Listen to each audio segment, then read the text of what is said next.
Good morning. My name is Hayden Christofferson. I'm Sage Mersch. And I'm Sophia Douglas. Our project is titled A Ray of Freedom, Governor Robert Ray and his impacts on the Tai Dam and Iowa immigration. Picture yourself as a refugee arriving in a new country. What do you see? If you're like many of us, you might think of learning a new language or rebuilding your life. What you probably don't think of is the cornfields of Iowa. But for the Tai Dam, this was their reality when they arrived here 5 decades ago. In the mid-1970s, a group of Southeast Asian refugees known as the Tai Dam was accepted into Iowa by Governor Robert Ray. Their acceptance sparked a turning point in refugee immigration, bringing about the Iowa Bureau of Refugee Services and the Refugee Act of 1980. Ray's innovative mindset paved the way for Iowa to more effectively assist refugees. Welcome to Iowa News at 9, and today we have updates about the Vietnam War. Since we joined the war, Iowa protesters have become out of control. They have completely taken over the streets, advocating their disapproval for the U.S.'s involvement. These protests have become violent on numerous occasions, with some citizens provoking police officers until they would retaliate. At the same time, millions of people are fleeing Vietnam and neighboring areas in fear of the communists. Within the next few years, we predict a large influx in Asian refugees, and we're waiting to hear what our state and country will do about it. Thank you for joining us, and we'll see you again tomorrow. Good night. On January 16, 1975, Robert Ray was sworn in for his 4th term as governor of Iowa. He won the election by 58%, and it was an important period for Iowans and Americans alike, as it was in the midst of the Vietnam War. Ray was well known for his compassion and empathy, and his most famous example of this was how he dealt with the plight of Tai Dam refugees. Billy, I'm home. Hey, how's work? I happened to get this letter today from President Ford. He was asking state governments to help resettle refugees coming from Southeast Asia. Oh no, those poor people. What are you going to do about it? I mean, I can't just sit here idly and say, let those people die. So, of course, I'm going to do the right thing and accept them. But won't that be a lot of people? What will we do with all of them? Iowa can handle it. I'll ask families to host the refugees until they're able to get on their feet. But first, I'll have to take a trip to the White House to see if I can make an exception so they can all stay together. Well, good for you. I think that's very helpful of you. Ford wrote to every U.S. governor in July of 1975, offering $500 to help assist each refugee. Robert Ray was the only U.S. governor who responded, but it wasn't as easy as one would hope. At this time, refugees were only admitted into the U.S. on a case-by-case basis, which posed an obstacle to Ray if he wanted to accept the Tai Dam people as a group. Ford did allow him to make an exception, and Ray began the process of bringing the Tai Dam people to Iowa. It was in this process that he created the Governor's Task Force for Indo-Chinese Resettlement, which would soon become the Iowa Bureau of Refugee Services. Many Tai Dam refugees were fleeing Vietnam, and one of them was Matselin Brown. She was 7 months old at the time and left with her parents and grandmother. They arrived at a refugee camp called Nung Khai in Thailand, staying there for 6 months until they were accepted to come to the United States by Governor Robert Ray in 1976. Mom, you won't believe it! What? We got accepted to go to Iowa, in the U.S. Oh my gosh, I can't believe this. We're going to America. I know, it's amazing. I can't believe how lucky we are that my husband works for the U.S. Apparently, we were the first priority to come over. And when Iowa's Governor Robert Ray heard about our situation, he wanted to help, so he's allowing us to move. I'm so happy that little Maxlin will be able to grow up in a safer place. I can't wrap my head around this. When will we leave? What will the trip be like? How will we communicate with people without knowing English? I don't know. During the harrowing journey to Iowa, the Tai Dam became known as Boat People, which was an umbrella term for refugees that made their voyage across the ocean on boats or rafts.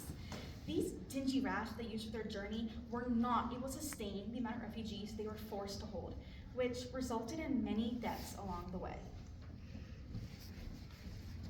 I'm On May 24th, 1979, Robert Ray came before the U.S. House of Representatives Subcommittee on Immigration, Refugees, and International Law. He spoke on the success of the resettlement program and informed them that he would be utilizing it again with a new group of Tai Dam refugees. Madam Chairwoman, I am happy to report to you that our goals were achieved and the resettlement of the Tai Dam has been beyond expectation. These people have become productive, contributing members of our society, paying taxes and earning their own way. We have hired specialists to work in both our Job Service Center and in the Refugee Service Center to counsel the refugees on employment and to help them find jobs. Of course, we must recognize the refugees themselves.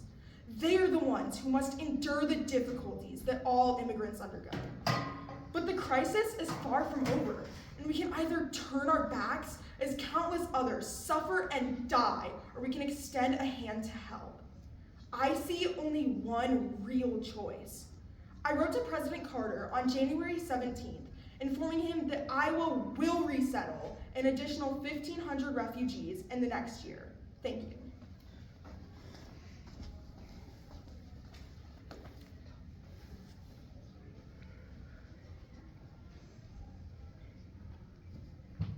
In 1980, a new Refugee Act was signed into law. It raised the annual ceiling for refugees from 17,400 to 50,000, created a process to adjust this ceiling in the case of an emergency, and required that there be annual consultation between the President and Congress about refugee admissions. Even though Iowa and the U.S. had done so much to help these refugees, many Americans still disapproved of this use of government funds and property. A letter was written by Mrs. Node in May of 1980. She felt strongly against refugees coming to Iowa.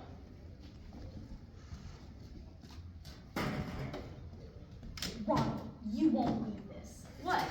That psycho governor tried to get a bunch more Asian refugees here. How dumb is that? We already have our own problems to deal with. Having to care for a bunch of Asian refugees will just make it all worse. Exactly. That's not okay. I don't want my tax money going to them. They'll take our jobs and our land, and then we'll have nothing. That's it. I'm writing a letter. I'm not just gonna sit here and let them destroy Iowa like this. We deserve better. Good idea. Dear Mr. Robert D. Ray, we are expected to open our arms and wallets for these Vietnamese.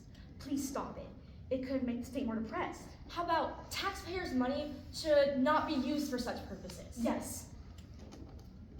Stop allowing this. Iowa's told you the population problem already.